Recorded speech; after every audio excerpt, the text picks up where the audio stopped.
In this video, we will take a look at your Google Drive, navigate the interface, and take a look at some of the other basic features that are readily available to you when you start to create content. Let's get started. Google Drive is quickly becoming the industry standard when it comes to storing and accessing your documents, folders, music, pictures, video, and more. Because your items are all stored in one place via the web, Google Drive gives you the flexibility to access your files across all of your devices at any given time while keeping them up to date. Open up the Chrome web browser on your desktop. At the top of your screen, in the Omnibox, we're going to type drive.google.com, which will take us to the login page for our Google Drive. Go ahead and enter your login information. Click Sign In, and Google will direct us to the Drive page. Google defaults me to my Drive, which is any file I have created or uploaded with my Google Drive account. You'll notice I have nothing in my Drive yet. Let's take a look at some of the different ways to view your files before we create and upload documents. Under My Drive, select Shared with Me. This section is for any file or folder that another user has created and shared with you privately. We'll go ahead and click the Starred section. And this location is basically your favorites. If you have a file you're constantly working on throughout the year, you may choose to star that item to make it easier to find in your Drive later on. Use Recent to see all of the private and shared files that you've opened in reverse chronological order. This is a great way to find your current stuff. The Trash is anything you've decided to delete or get rid of. We'll expand the More tab and click All Items.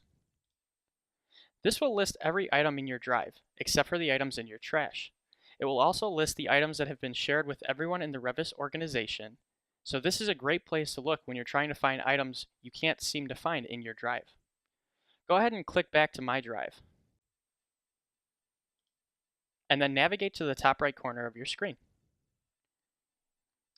You'll notice that your username is listed, and when I click on it, a menu will appear where I can add an account or sign out of My Drive.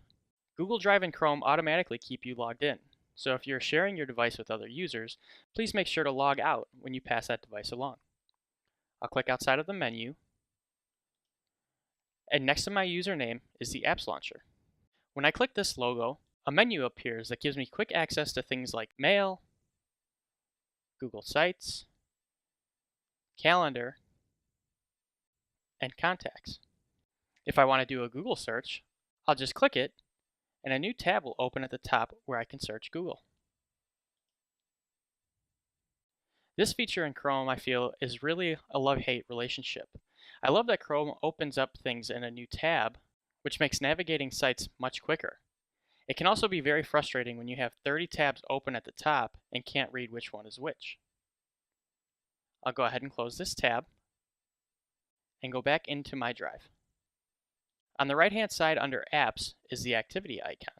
When I click this button, the Activities pane opens up, which lists all the actions that have been made to my files, including collaborated works.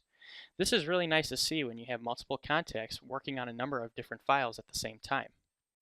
Next to Activity are the List and Grid viewing buttons. We'll see how these look in a later video. Next to those, you'll find your Settings menu. Click inside here to change your display density.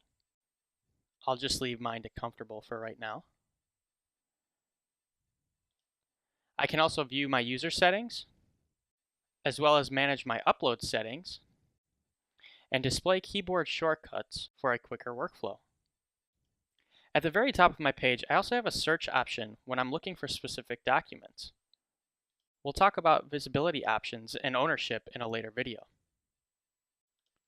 Now that you've logged in and have a better understanding of the interface, let's go ahead and start creating some content. In the next video, we will create and upload files, create folders, take a look at some editing features and tools, as well as document sharing and permissions within Google Docs.